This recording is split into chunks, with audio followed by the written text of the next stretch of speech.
दीर्घ संधि को चलते चलते आपका रिवीजन करा करके फिर मैं आगे बढ़ूंगा, ध्यान रखना है ना, क्यों कुछ दिन हो सकता है कई बच्चे नहीं आए हों, ठीक है ना, तो फर्ज बनता है कि चलो उनके लिए भी क्या है रिपीट हो जाएगा। तो पहले तो आप जानते हैं संधि की परिभाषा क्या है। संधि की परिभाषा क्या है? दो सार्थक शब्दों में वर्णों के मेल से जो विकार उत्पन्न होता है उसे संधि कहते हैं। ये संधि हो गई। और संधि कितने प्रकार की होती हैं? तीन। कौन कौन सी? स्वर संधि, दीर्घ संधि और स्वर संधि, व्यंजन संधि और विसर्ग संधि। तीन संधि होती हैं। तीन संधियों में हम स्वर संधि पर चर्चा कर रहे थे, ठीक है ना, और स्वर संधि का भाग हमने कराया था दीर्घ संधि। अब दीर्घ संधि के बारे में हम चर्चा करेंगे, थोड़ा सा आपको याद दिला देते हैं। दीर्घ संधि का मतलब होता है दीर्घ स्वर, और दीर्घ स्वर का मतलब क्या हो गया? बड़े स्वर। बड़े स्वर कौन कौन से होते हैं बताओ? मूल रूप से दीर्घ स्वर कितने होते हैं? तीन। मूल दीर्घ कितने हैं? हिंदी वर्णमाला पढ़ी ना आपने? हिंदी वर्णमाला में मूल दीर्घ स्वर तीन होते हैं, और मूल और लघु स्वर भी तीन होते हैं, ठीक है ना। और दीर्घ स्वर भी क्या होते हैं? तीन ही होते हैं, ठीक है ना। ये जो है ना बड़ो आ, ठीक है, और बड़ी ई और बड़ो ऊ, ये हैं, ये दीर्घ स्वर हैं, मूल दीर्घ स्वर। अगर परीक्षा में दीर्घ स्वर पूछा जाएगा तो आप 7 प्रकार के बतलाएंगे, ठीक है ना, क्योंकि इनमें ये जो ए है ना, ए आई ओ और औ, ठीक है ना, ए आई ओ 4 ए हो जाते हैं, 3 अगर कह जाते हैं 7 हो जाते हैं। लेकिन ये दीर्घ स्वर नहीं होते, ये संयुक्त दीर्घ होते हैं, क्योंकि ये इनके द्वारा ही बनते हैं। समझ रहे हो आप? परीक्षा में आपसे कभी पूछा जाए कि दीर्घ स्वरों की संख्या कितनी है, तो आप 7 कहेंगे। अगर यूं घूम जाए कि मूल दीर्घ स्वर कितने हैं, तो कितने हैं? 3। समझ रहे हो आप? यहां ध्यान रखना, मैं दीर्घ संधि पढ़ा रहा हूं आपको, और दीर्घ संधि का आधार यही है कि जब तक तुम दीर्घ स्वरों को नहीं पहचानेंगे तब तक दीर्घ संधि को नहीं समझ पाओगे। राइट? तो दीर्घ स्वर कौन कौन से होते हैं?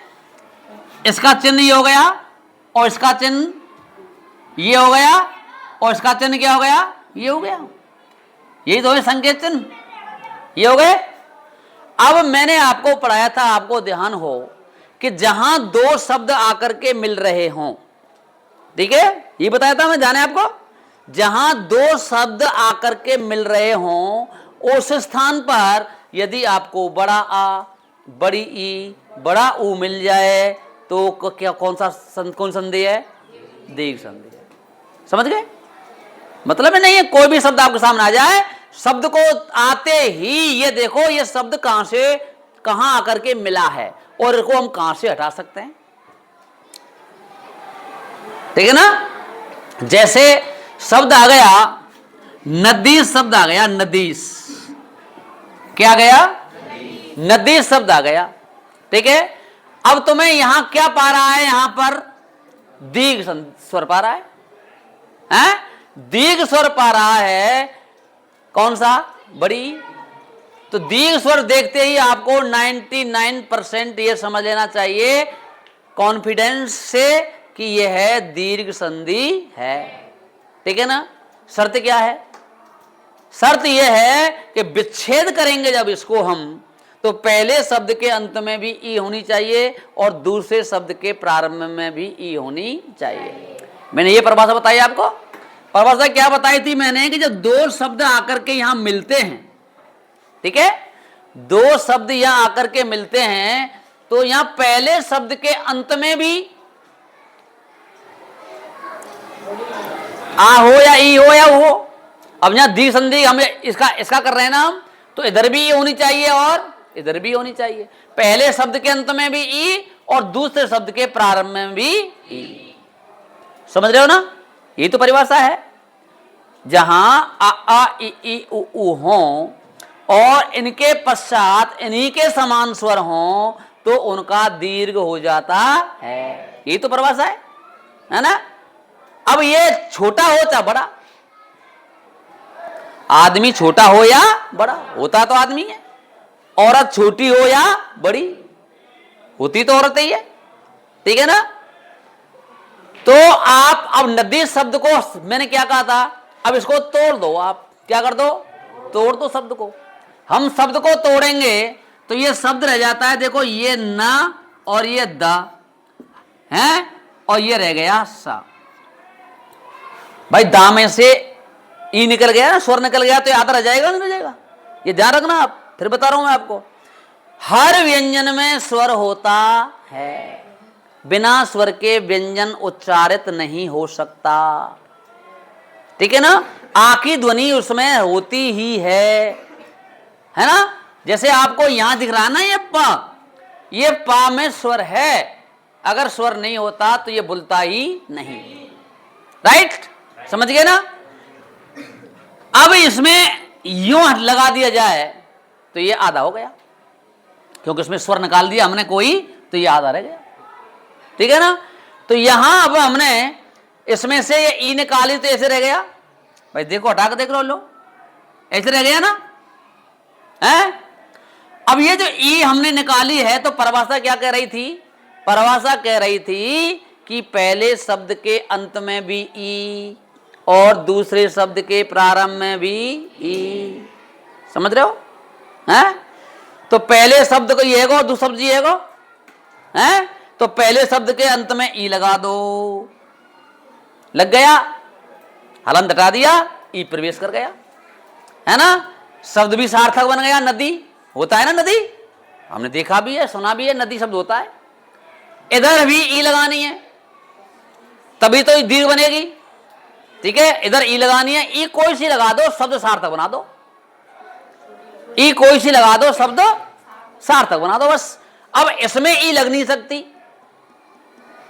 सा में तो पहले से ही आ है कि नहीं, सा में पहले से आ है कि नहीं है, तो इसमें अलग से ही लगाएंगे, इस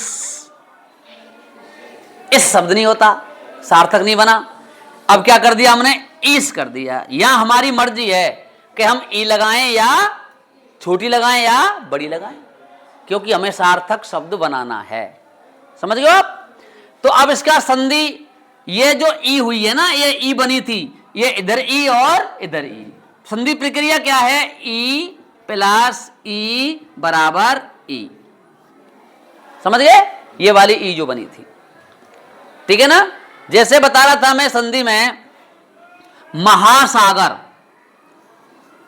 महासागर, ये तो क्लियर साई संधि दिख रही है इसमें तो, ठीक है ना। हिमालय लिखो, हिमालय, क्या हिमालय लिखो, हिमालय नहीं होता वो, हिमालय होता है, बहुत से बच्चे हिमालय कहते हैं उसको, हिमालय, हिमालय शब्द होता है। अब तुमको यहां गौर करिए, क्या दिखाई दे रहा है बताओ, बड़ा स्वर दिखाई दे रहा है, दिख रहा है बड़ा स्वर, कहां दिख रहा है बेटा, यहां से हम शब्द को तोड़ना चाहेंगे, क्योंकि यहां हमें आ दिखाई दे रहा है, ठीक है।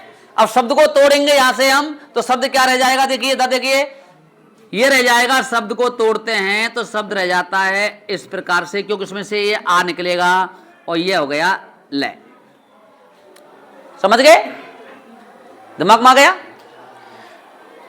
ये आ निकाल दिया तो आधा रह गया, दिमाग ना काम कर रहा, ध्यान दे लेना, मारूंगा इतना मारूंगा नानी याद आएगी। हाँ, मैं बार बार दोबारा रिवीजन करा रहा हूं, उसका दोबारा रिवीजन करा रहा हूं, ध्यान रखना।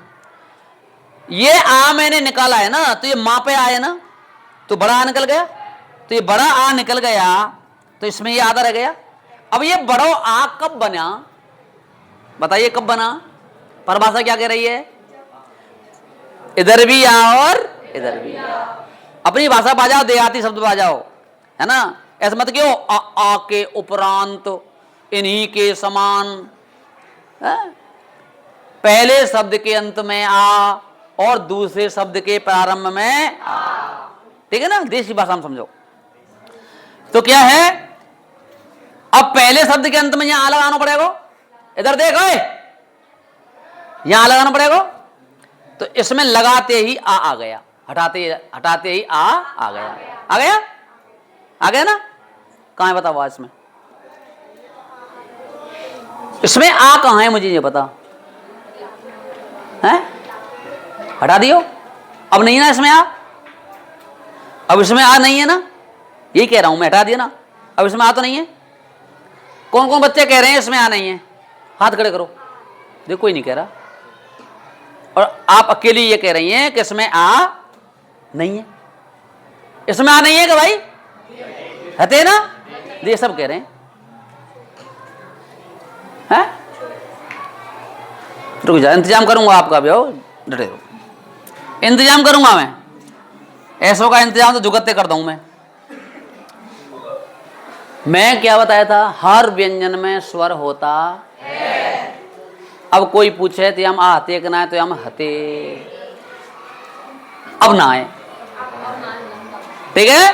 अब इसमें आ नहीं है, अब इसमें आ गया, और शब्द भी हमारा सार्थक बन गया हिम, और हिम माने क्या होती है? बर्फ। सब सार्थक हो गया। अब इधर भी हमें आ लगाना है, ठीक है ना, इधर ऑलरेडी इसमें तो है ही, ठीक है ना, तो अलग से हम आ लगा देंगे। यहां आ लगा दिया हमने, अलय, लेकिन अलय कोई शब्द नहीं होता, आलय माने घर होता है, ठीक है। तो यहां बड़ा आ कर देंगे तो आलय हो गया, आलय माने घर हो गया, हिम माने बर्फ हो गई, बर्फ का घर हो गया, शब्द दोनों सार्थक हो गए, ठीक है ना। तो इधर आ और इधर आ दोनों मिलकर के ये बड़ा आ बन गया। इधर तो छोटा आ था और इधर बड़ा आ था, दोनों मिलकर के क्या बन गया? ये बड़ा आ बन गया, जो हिमालय शब्द बना था। समझ गए ना? कोई दिक्कत किसी को नहीं है ना?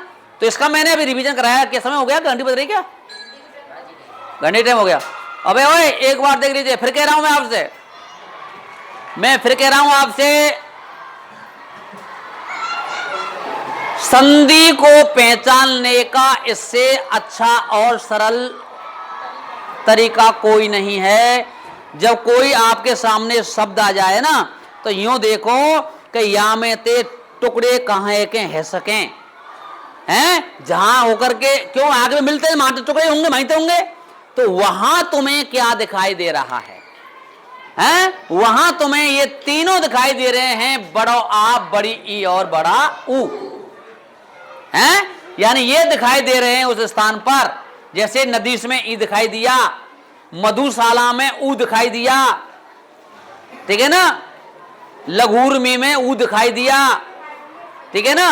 तो ऐसे ऊ दिखाई दे रहा है हिमालय में, तो यह जगह पे आ दिखाई दे रहा हो, जहां ई दिखाई दे रही है, तो आंख मीच करके कॉन्फिडेंस पूर्वक ये तय कर लेना यहां क्या है? दीर्घ संधि। समझा गया ना? तो मैंने आपका ये रिवीजन कराया है, जो मैंने पहले भाग में इसको कराया था, इसको अभ्यास कर लेना। अभी मैं रेस्ट के बाद अगले पीरियड में, ठीक है ना, आपको अगली संधि गुण संधि कराऊंगा। राइट? ठीक।